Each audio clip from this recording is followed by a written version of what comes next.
Hello and welcome everybody. This is Petra Christensen from Genuine Connections Horsemanship. I'm the creator and founder of this program, and yesterday you might have seen me walking with my partner JB, and I thought what would be better than come back inside in my living room, aka classroom, and share some notes that I have made for myself actually for an upcoming online course that I'm creating. And so how to create the herd of two, to me, is equivalent to walking with my horse, because that's what horses do in nature, and in a herd they walk together, and that rhythm can create relaxation. And when we have rhythm and relaxation, then we can work on our connection. But what's equally important is our inner attitude, how we show up, what we bring to the table, and that's how our horse will react innately as a prey animal or respond as a confident left brain thinking horse. And if you look at the different things that I've written out here is that our inner attitude needs to really come from a place of harmony, of peace, of balance, and a certain quietness. If you've ever observed a herd being outside, walking and eating and interacting with each other, there is actually a lot of that. Once in a while, they get into each other's hair and they have a conversation about space and herd hierarchy. But there's a whole lot more of that, and that's what the horse seeks, and that's what we're seeking. If you've seen the article that I posted yesterday about how we humans not only crave connection, but it's essential for our well-being, that makes so much sense to me. That's why my program is called Genuine Connections Horsemanship.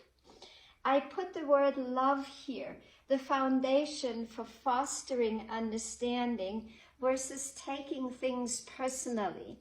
And that brings me to this whole idea of that there are dominant and passive horses and the lead in the herd. And we'll talk about that more in a different video. But for now, dominant and passive, this is also something that we find in ourselves.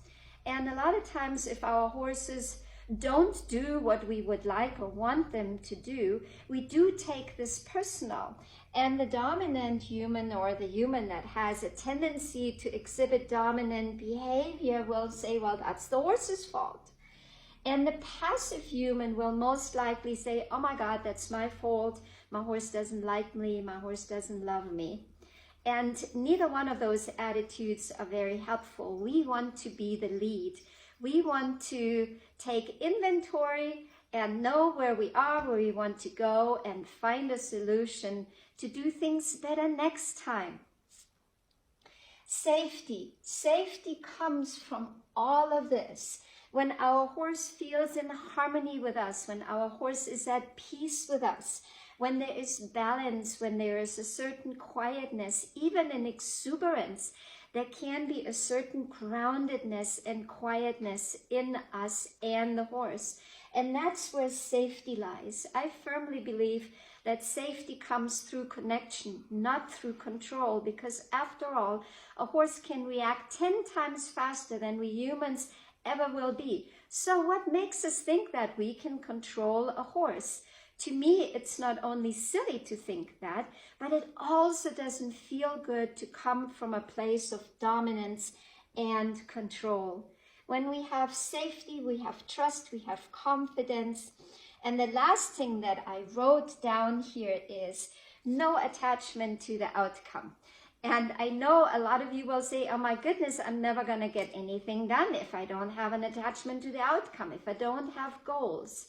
And that's not what I'm saying. It's not that we don't have goals.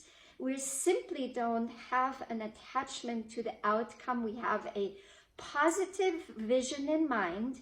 We take inventory as we move along, and we adjust as necessary so that we can reach our goals. However, we will always take the well-being of our relationship and of our herd of two first, because after all, the horses choose their lead mare because of her experience. Oftentimes it's an older mare. She's not necessarily physically agile due to her wisdom that comes with her age and her experience and the benevolent decision that she will make for the herd.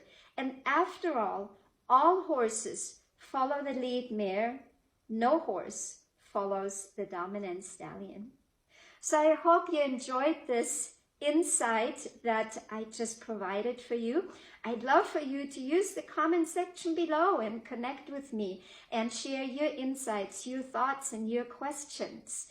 And if you would like to know more about Genuine Connections Horsemanship, then go ahead and go to my website, genuineconnectionshorsemanship.com. There is that S in connections because after all, it's about connecting with our horse, ourself, and others. Because it's also about making a positive ripple effect for the world. Thank you again so much for listening and watching. Have a blessed day.